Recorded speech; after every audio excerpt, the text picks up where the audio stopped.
Hello and welcome to the Of Interest podcast. I'm Gareth Vaughan from interest.co.nz. New Zealand is one of many countries pledging to reduce our net emissions of greenhouse gases to zero by 2050. So what does that actually mean? What are the practicalities of the push to net zero? What will it mean for the lives and livelihoods of New Zealanders and the New Zealand economy? To discuss all this, I'm joined by Christina Hood. She's the head of Compass Climate. Hi Christina, and welcome to the Of Interest podcast. Thanks for joining us. Thank you for having me. Look, before we jump into it, can you tell us a little bit about what you do at Compass Climate and also your background, because you've got a lot of experience and expertise around climate issues?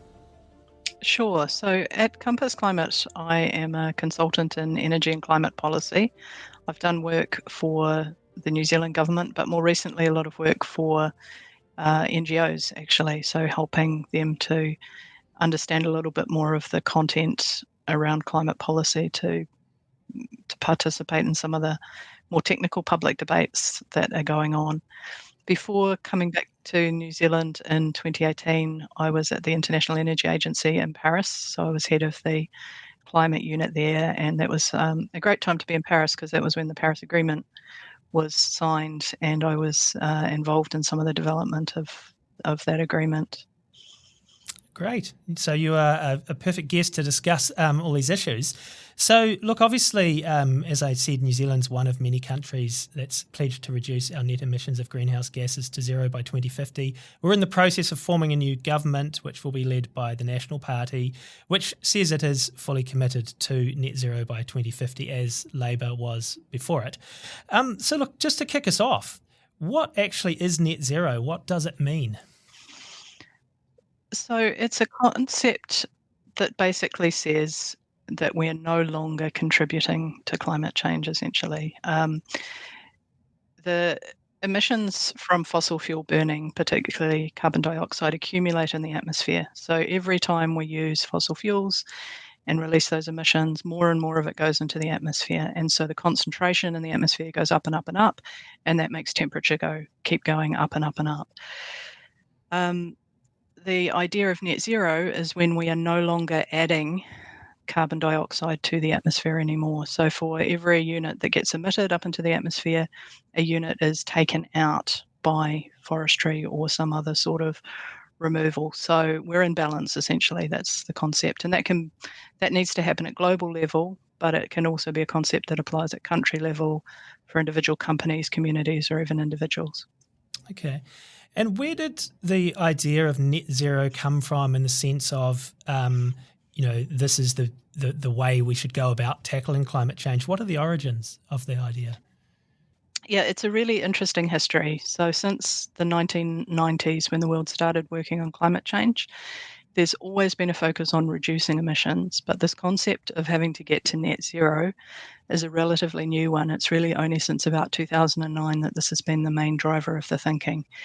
And it was some scientific work that really showed very clearly that the temperature that we end up with is basically directly related to the total quantity of CO2 that goes into the atmosphere before we stop.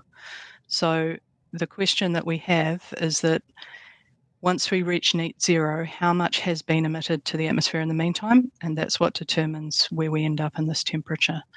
So it's actually a really interesting and important thing for people to understand that when we get to this magical point of net zero, climate impacts don't go away. We've already locked them in. The temperature stays the same. When we reach net zero, we just stop making it worse. And the longer we take to reach net zero, the more of that damage that we lock in. So there's obviously a lot of water that's going to go under the bridge between now and 2050 in our pursuit of getting to net zero. I guess without going into every single piece of the detail, what are, I guess, some of the key things that we're going to need to do as a society to actually achieve net zero? Well, the clue is a little bit in the way that it's framed in the net. So you have to do both sides of that equation. We need to stop emitting, which means stopping using fossil fuels, oil, coal, gas, petrol, diesel, as quickly as we can. The longer we take to do that, the more damage that we're going to lock in over the long term. So there is no such thing as a drop-dead deadline of, if you don't hit this particular number by 2030, it's game over. That's not the case. Every single tonne matters. Every thing that we can reduce, and the quicker we can go, the better it means that the outcome that we end up with. So we need to swap for non-polluting alternatives where we can, or find other ways of doing things that don't, that involve just different ways of doing things. For energy emissions, electrification is going to be a really key part of it, particularly in New Zealand, where we've got really abundant renewable energy resources, and then that electricity can be used for heat, for transport, for industrial processes, and all sorts of things. The second part of it is that we need to also restore ecosystems so that draws down CO2 back out of the atmosphere as those trees grow. That's not an excuse to delay the emission reductions, and in New Zealand's policy, we currently have that set up wrong, in my view, where emitters can use plantation pine credits to, instead of having to reduce emissions. And actually what the climate demands is that we do both of these things if we're going to actually keep temperature globally where it needs to be. The third thing that we need to do is actually look at other gases. So New Zealand's targets are actually, we have what's called a split gas target. So we have net zero target for these long-lived gases like carbon dioxide that accumulate long-term in the atmosphere. And we have a separate target for biogenic methane, which is mostly from livestock. And that's because that doesn't accumulate in the atmosphere the same way. It stays in the atmosphere for a short time and then it comes out again. But it still causes a huge amount of warming while it's up there. And for New Zealand, it causes actually the majority of the warming that New Zealand's responsible for comes from livestock methane. So it's a really important thing.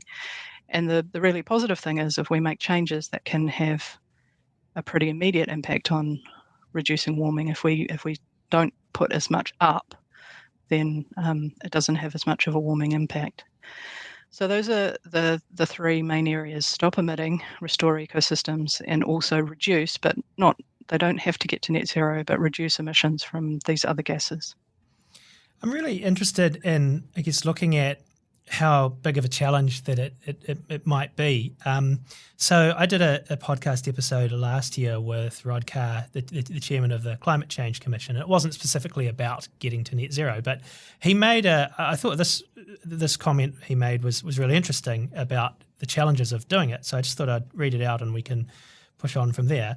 Rod Carr said, "I would not underestimate the challenge that humanity faces in decarbonising our livelihoods and lifestyles. The fossil fuel technology that has been developed and deployed largely since the middle of the 19th century is incredibly powerful as a source of energy, and we have embedded that in our civilization, in the way we earn our livings and how we live our lives. And that transition is going to be costly, and that transition needs to be done with urgency. And the consequence is that relative prices will change. The price of high emissions lifestyles will rise, and the vulnerability of high emissions livelihoods will increase." So I guess I thought that was a good point from which to go into what the transition is going to mean for our households and lifestyles in New Zealand. Yeah, so Rod Carr is, absolutely right that it means that high emissions lifestyles and activities become more expensive and more difficult. But that doesn't mean that our lifestyles and our activities need to become more expensive and more difficult if there are low emissions ways of doing things instead. So it's a question of finding what are the other ways to do things that don't emit. So while, I agree with Rod, you should not underestimate how embedded fossil fuels are in our economy and society, both in terms of the technology, the way that the investment flows, the ownership, all of those things. But there are alternatives, and many of them are actually cheaper already today if you look at the total cost of ownership, the total lifetime costs. So this is things like electric vehicles, heat pumps, electric household appliances, but also in business and commercial applications, and in industry it's starting to happen. You see New Zealand Steel starting to say, look, we can invest in low carbon processes, and that's going to set us up better for the future. So it's not, we've just got to be careful when we use this phrase of things costing more, because a lot of the time that actually means that a really significant investment needs to be made, because a lot of these low carbon solutions are more expensive upfront. They're kind of high capital cost things and have a payoff over the long term in terms of low running costs. And, a classic example of that is an electric vehicle, where on a life cycle basis, it is already cheaper to buy an EV than it is to buy the petrol or diesel equivalent vehicle. But they're more expensive on the forecourt, but much less expensive to run. And there's a lot of things in the kind of this future low carbon economy that are like that. There is a real social risk though in that it's because this is about this upfront investment. Those of us who are quite well off and can find that capital to invest, or can convince the banks to lend it to us because we're good credit risk, we have access to those new technologies and those alternatives that save us money, while poorer households and communities get left behind, and they end up being the ones that pay the higher costs of fossil fuels. For example, our emissions trading scheme in New Zealand puts a price on fossil fuels to try and encourage change. But for those individuals and communities that don't have options to change, that just causes pain, rather than providing a good signal. So that's really one of the key tasks for government, is to think about how to design the policy and the financing tools to make sure that everyone can transition. But I would say we do need to remind ourselves that we, New Zealand, we shouldn't be feeling too sorry for ourselves and saying that this is hard and, can we go a bit slower? This is a challenge that every single country around the world is facing. And we, New Zealand, even if, we don't feel it sometimes, we are a rich country globally. If you think about from a global perspective in this climate change challenge, we are a developed country. We do have the resources to do this. It's just a case of designing the policy well and making sure that it doesn't exacerbate the kind of existing inequities that we have within New Zealand. Yeah, I think really interesting point there is in terms of, I guess, taking, the government and the policymakers taking the public with them on the journey. And you talk there, I guess, about lower income people and households and the challenges there. So, I mean, are we looking at a situation where do you think there's going to need to be quite a lot of subsidies on offer to help out those people? So, there are different tools that the governments can use. They can use pricing, so you can make polluting things more expensive. You can use regulations and just kind of only make clean things available. And we do that already with like appliance standards. When you go and buy a refrigerator at the shop, there's actually a minimum level of efficiency that they have to meet so that people aren't just wasting money when they buy things. And then the other one is subsidies. And subsidies are not necessarily a bad thing if you can kind of work it through and show that the societal benefit from making the transition outweighs the cost of you think of it again as this government investment in terms of making the transition happen. So, New Zealand and the New Zealand government, we're responsible for our emissions. To make this transition to low emissions, we need to bring the whole of society with us. And if some parts need to be subsidised, then that's kind of part of the overall way of making the policy package work. And an interesting example is in the United States. So they've got a political system which is just never going to price emissions anytime soon. They're not going to have carbon taxes or emissions trading schemes at the national level because they're just not going to get that through their Congress. But what they have got through their Congress is this giant kind of tax act called the Inflation Reduction Act, which provided over $300 billion worth of subsidies for low carbon activities of all kinds, ranging from, people building battery factories through to consumers installing heat pumps and so on. And so they've very much approached it from the perspective of we just need to make these things happen. And, the subsidies can help people over that initial hurdle of the capital cost. But they're not just throwing money in it. They have actually done the calculations to show that the payoff from that transition, the benefits exceed the costs. So obviously, as already noted, the agricultural industry is the biggest emitter in New Zealand. That's the one that gets talked about the most in terms of, I guess, the key industries in the economy. I guess, firstly, what, in your view, needs to happen with the agricultural industry to get it to net zero? And I mean, obviously, the challenge here is that it's a big chunk of the economy, and people are going to continue to need to eat. So there's the balancing and challenges within all of that as well. Yeah, sure. No, food systems are a huge part of the global climate challenge. You know, when you wind your way forward to what the world is going to look like in 2050, and there might be 9 billion people, how do we collectively feed 9 billion people while having emissions that are, you know, going to keep temperature under 1.5 degrees? It's a huge part of the challenge, and it's actually going to be a significant focus at the annual climate negotiations meeting coming up in the first 2 weeks in December. The food systems is going to be a major challenge there. So you'll probably hear a lot about how things need to change and how it could work coming out of that. For New Zealand, I guess the first thing is that because agricultural methane is not one of these long-lived gases, it doesn't come into the same net zero bucket as fossil fuels, but it does need to reduce. So for global scenarios consistent with 1.5 degrees warming, which is the level that the scientists are telling us we should be trying our utmost to start to reach. But even if we don't, like I said before, every tonne matters. You know, every 0.1 degrees matters. So we do our best. But in scenarios consistent with 1.5, globally, agricultural methane reductions need to reduce by 24 to 47%.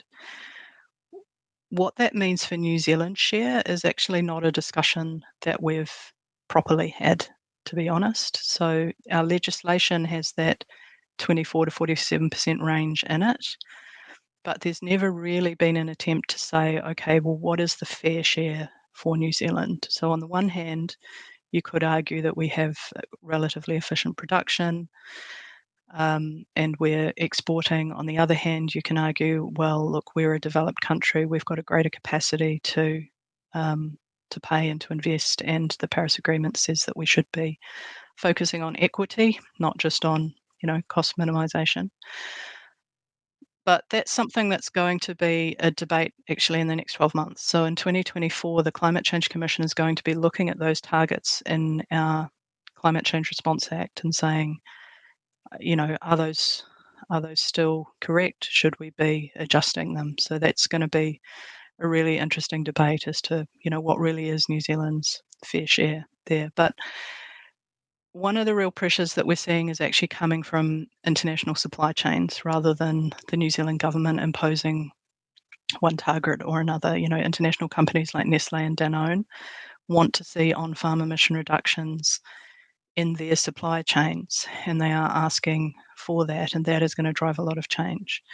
So while we are a food producing nation and we are going to have to continue to be a food producing nation because climate impacts are going to hit production capacity and some of the other parts of the world, there's nothing that says that we have to keep producing high emissions food. We shouldn't assume that that's what the world is going to want. We should be thinking about both how to reduce the emissions of what we produce now and whether there are other low emissions food that we could be using our land for. When we were preparing for this podcast, you made the comment that an interesting aspect is that there are very different visions of what net zero means, from roughly replacing our existing economy with low emissions alternatives to more radical overhaul of society. The emissions reduction need/goal is clear, but the replacement future is up to us to decide. I think that's an interesting comment, and I'd just be keen to hear you talk a bit more about what you mean there. Yeah, when you just say net zero, that means it's a very sort of scientific thing about a balance of gases. You know, we're not emitting any more CO2, long-lived gases, CO2 to the atmosphere than is being taken out. But how you go about that, there are definitely options, and there are very, very different views around what the best way forward is and even what feasible way forwards are. So there's kind of a spectrum. One extreme end of the spectrum, what some people would call sort of extreme techno-optimists who say, oh, look, new technologies will just replace everything that we currently use and we'll carry on and, nobody's going to notice the difference. And then at the other end of the long spectrum is kind of almost like an extreme degrowth perspective, which says technology is just not going to be the answer. What we need to do is to actually just fundamentally reconstruct the way that we run society, shrink our energy use until it reaches such a point as we're kind of in balance with nature.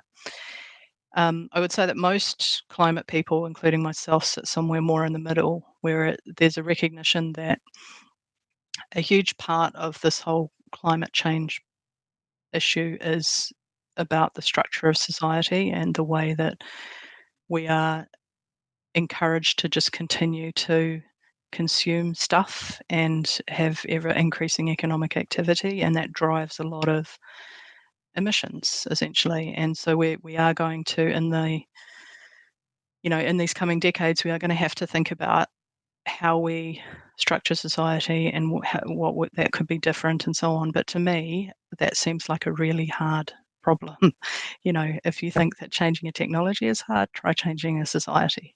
This is, and in the meantime, so we have to have those hard conversations and be thinking about, what is it that we want society to look like? How can we live more in balance with the ecosystem that supports us as part of it.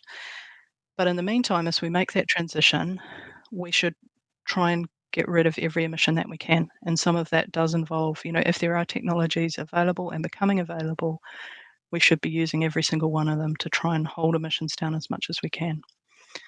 Another area that I think is really interesting is obviously in New Zealand is a small isolated country. And we love, New Zealanders traditionally love to travel, and also we're a trading nation, so we send a lot of exports overseas and we import a lot of stuff from overseas too. So that obviously requires shipping and also aeroplanes, aviation. So they currently burn a lot of fossil fuels. So what will the push to net zero, I guess, mean for our desires to travel and also sending our exports overseas? So in terms of goods and exports, things that are shipped, the transport emissions don't tend to be the major issue in terms of the emissions. Although, as I said, global supply chains are asking for all emissions from, the farm gate, on farm, through to shipping, to all be counted and to be thought about. So there will need to be, robust answers to how we're dealing with the emissions to do with international shipping. It's much more of an issue when you're talking about air freight. So it will become very much perhaps a social question mark around air freighted goods and whether that really is something that, people want to be buying.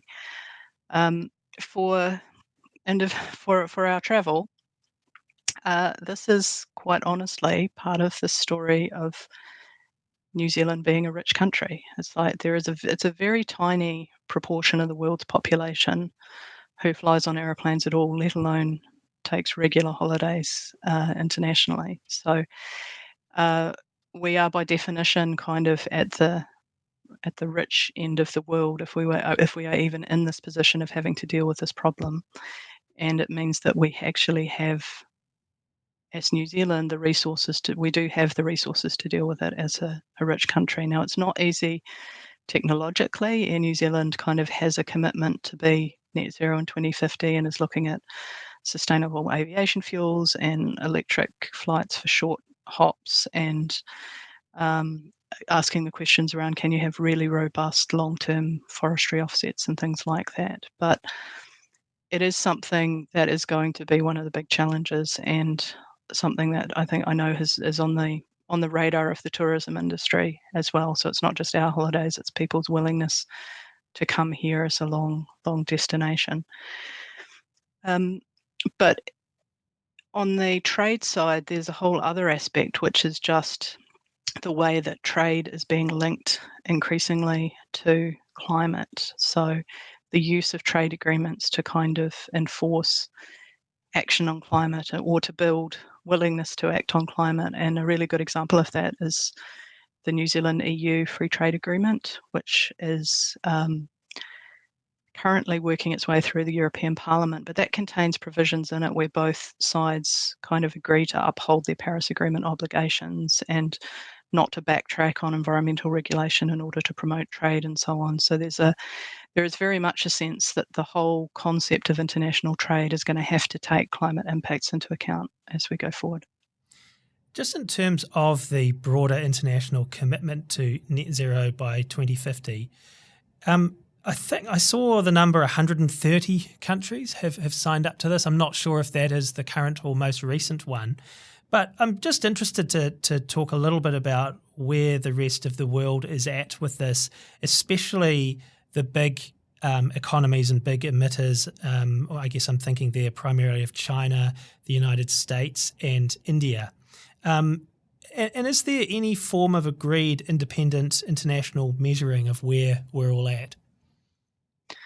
Yep. So the United States has a target for a 50% reduction in 2030 on their way to net zero 2050. And as I said before, they are approaching it through investment, through this Inflation Reduction Act type approach, as well as various state level laws that control things.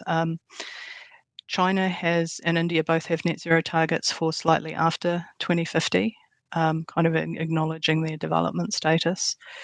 I mean, India is particularly, if you think about the challenge they face, every developed country in the world has gotten to be a developed country by using the really concentrated energy and fossil fuels. This is what we've done. We've burnt fossil fuels in order to get rich, and we still burn a lot of fossil fuels and emit a lot, and are now going to try and reduce that. Now, India emits, so our per capita CO2 emissions in New Zealand are around 7-8 tonnes per capita, and in India, last I looked, it was about 2 tonnes per capita.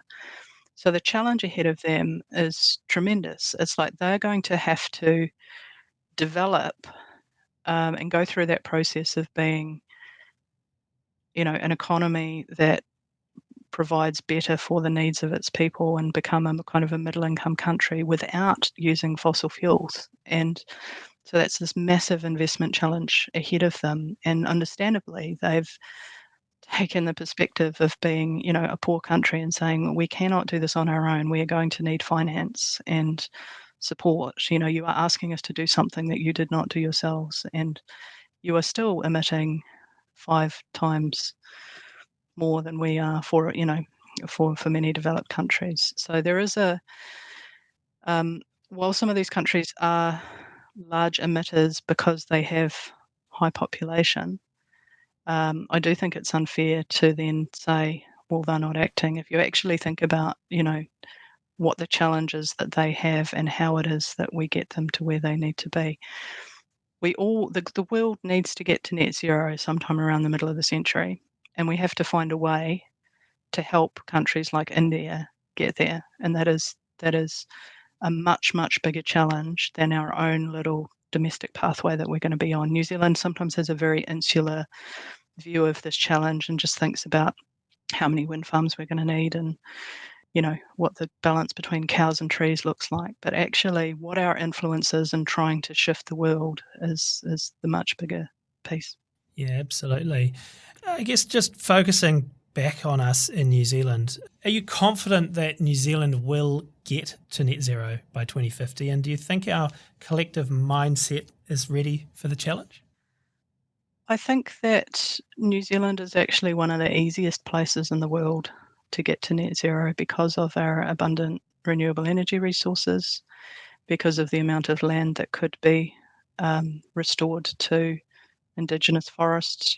We a lot of our CO2 emissions since pre-industrial times are from land clearance, not from fossil fuel use. And we see in Tairāwhiti a lot of land that should never have been cleared, and so there's a lot of trees that can go back. We have all of that potential. It's totally doable. We also have a legal framework in place through our Climate Change Response Act, so the Zero Carbon Bill. You'll remember that went through a few years ago. And that sets stepping stones toward 2050 to try and keep governments on track. So you talked about the incoming national-led government, the national having a commitment to net zero in 2050.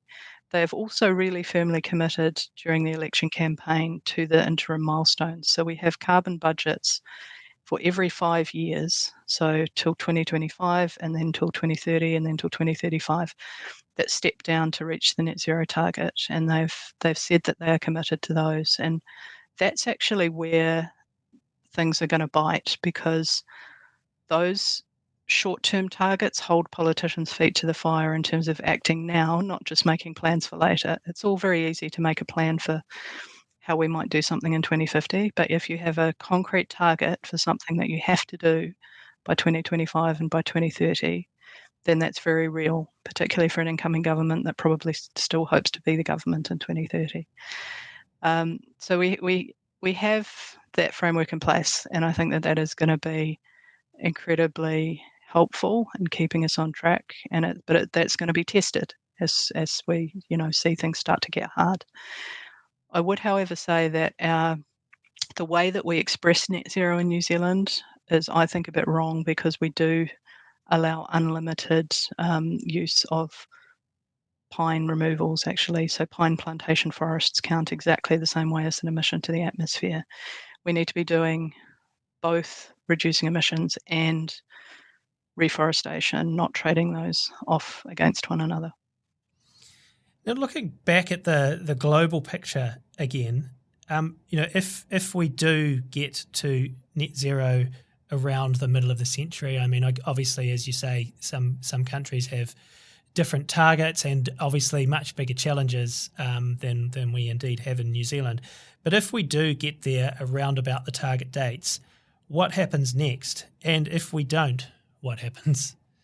Well, if we do, it's actually not the end of the story. It's just a particular point that we pass through, because the science tells us that when we get to that near zero point, we actually will have already emitted too much CO2 for the kinds of temperatures that we want to keep, our climate systems livable, basically. I mean, there's been some really, if you look at the language that the scientists are using around this, the IPCC, the science body, when it put out its latest report in March, the title of the press release was "Urgent Climate Action Can Secure a Livable Future for All," which implies pretty strongly that if we don't take urgent climate action, the future is not going to be livable for all. Right? This is serious. The Secretary General of the United Nations said, "We're in the fight of our lives, and we are losing. Our planet is fast approaching tipping points that will make climate chaos irreversible. We are on a highway to climate hell with our foot on the accelerator." So there is an absolute degree of urgency and seriousness that's being given to us by the science. And even if we get to that net zero, we will have emitted too much. This phase after that is actually to be net negative. We're going to have to continue to draw down that excess CO2 from the atmosphere through native forest regeneration, but also through technology. And we should be starting to plan for that phase now, because it's actually only a few decades away. So, net zero is just a waypoint on the way to that longer term future. And if we don't, well, hopefully we do it as soon as possible. It's like I said, it's like climate impacts just keep getting worse until we get to the point of stopping putting more into the atmosphere. If we wait too long until our society is kind of unable to function because of extreme heat and issues with water and crops and insurability and all of these things, then we will start to reduce emissions in an unplanned way. and that's not going to be pretty. So I hope we can go about it proactively, and that's what we need to throw all our effort at. Well, look, thanks a lot for that, Christina. That's Christina Hood, the head of Compass Climate. And I'm Gareth Vaughan from interest.co.nz with another episode of our Of Interest podcast.